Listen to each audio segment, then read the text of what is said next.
Hi everyone, welcome back to dedication medication hub. आज के lecture में हम कवर करेंगे that is the economic life of Rigvedic Aryans.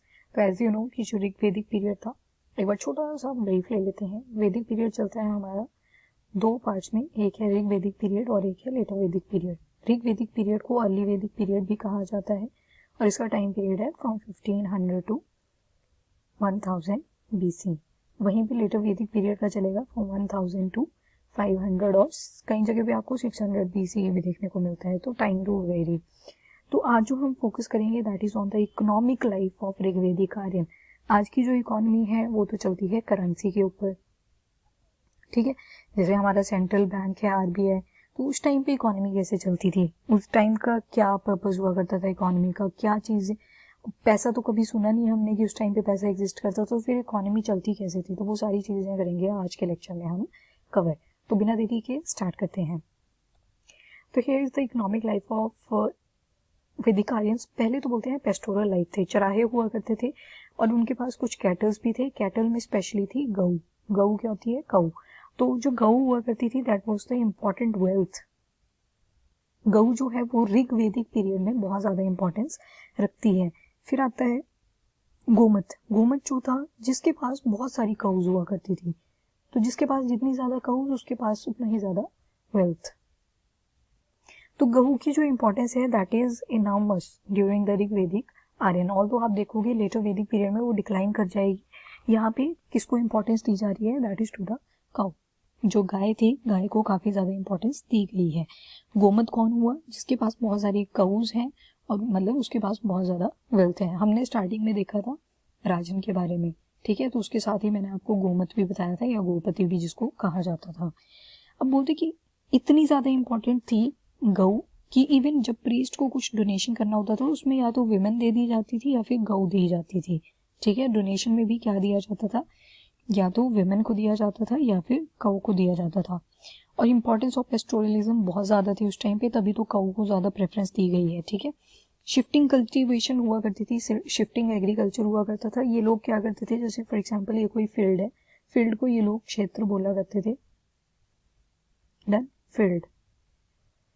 तो जो कोई भी एक क्षेत्र है, फील्ड है, इसमें क्या करेंगे, ये कोई इन्होंने वीट उस टाइम पे नहीं थी, उस टाइम पे थी यवा। यवा जो है इसको बोलते हैं, यवा किसको बोला गया है that is to the barley. तो बाकी ज्यादा ग्रेन्स का मेंशन है नहीं ऋग्वेदा के अंदर, सिर्फ यवा का मेंशन है। ऑल्दो आप लेटर वैदिक पीरियड में देखोगे कि जो बाकी के वेदास हैं हमारे, उसमें बहुत सारे ग्रेन्स आ जाते हैं, बट फिलहाल के लिए नो अदर ग्रेन्स। किस पे मेन फोकस था that is on the barley. अब जो रेमिनेंट बच जाता था, ठीक है, जब रेमिनेंट यहाँ पे बच जाता था तो ये लोग क्या करते थे, उस पर आग लगा दिया करते थे ताकि जो इनका क्षेत्र है वो पूरी तरह से साफ हो जाए और ये फिर से दोबारा से क्रॉप को लगा सके। तो यवा, यवा का मतलब है बार्ले। तो जैसे कि मैंने आपको यहाँ पे क्षेत्र का मीनिंग ऑलरेडी बता दिया है कि क्या था, फील्ड। क्षेत्रपति कौन हो गया, जो कि हेड होगा उस फील्ड का, या फिर गार्जियन कह लो।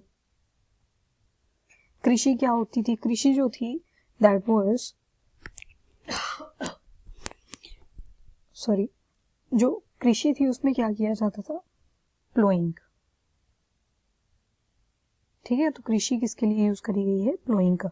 और जो प्लोइंग करी जाती थी वो वुडन प्लो की हेल्प से करी जाती थी। प्लो के लिए हमें डिफरेंट डिफरेंट टर्म्स देखने को मिलती हैं, जैसे फाला, लांगला, सीरा। तो these are the terms that are associated to the ploughing. तो question can be asked in such a way कि ये टर्म्स दे दी जाएंगे और पूछ लिया जाएगा कि किस चीज से एसोसिएटेड थी, तो यू शुड बी नो। फिर आती है उर्वारा। उर्वारा जो होती है ये फर्टाइल लैंड होती है, जिसके ऊपर जो आपकी कल्टीवेशन है बहुत अच्छे से हो जाती है, तो उसको बोलते हैं उर्वारा।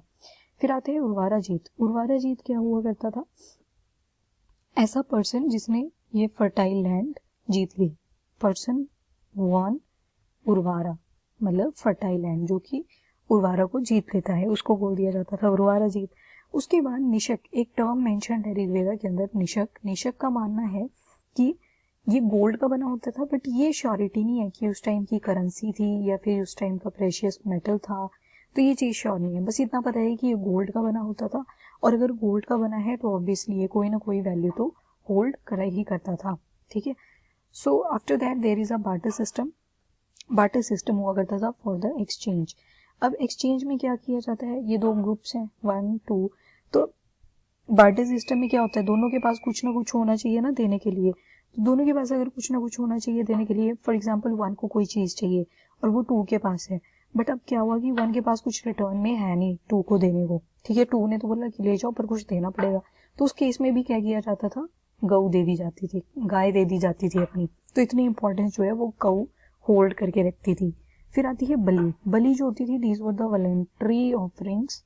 वॉलंटरी ऑफरिंग्स का मतलब है कि जो लोग अपनी इच्छा से दान किया करते थे, किसको, that can be to the राजन, ठीक है, टू द आर्मी, क्योंकि हमने पॉलिटिकल स्ट्रक्चर में देखा था ना कि इनकी आर्मी जो थी वो इमरजेंसी के टाइम पे बनती थी, ऑल्दो प्रेजेंट नहीं होती थी, तो उस केस में बलि दे दी जाती थी। बलि जो थी, these were the voluntary offerings. फिर आती है प्रेस्टेशन एट ग्रुप लेवल।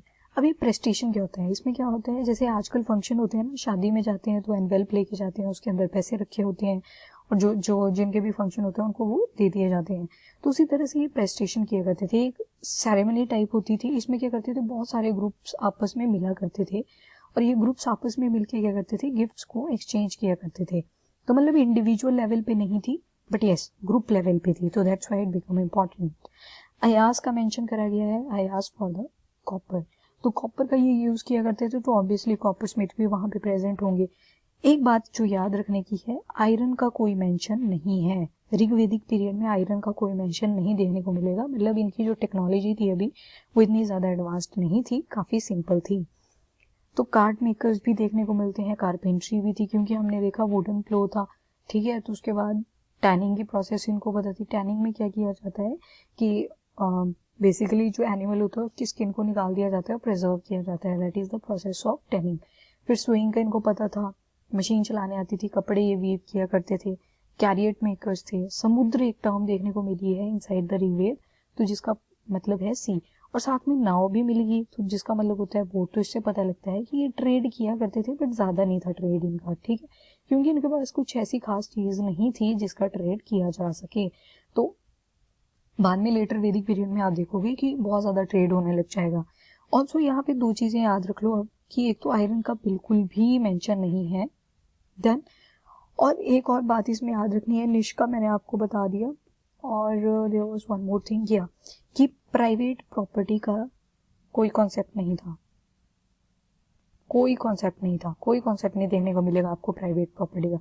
तो इससे पता लगता है कि जो लैंड होती है उसको इतनी ज्यादा इंपॉर्टेंस नहीं दी जाती थी, ठीक है। जो लैंड थी, फॉर एग्जाम्पल ये कोई क्षेत्र है, इस पे हर एक इंडिविजुअल का उतना ही हक होगा जितना किसी एक का है।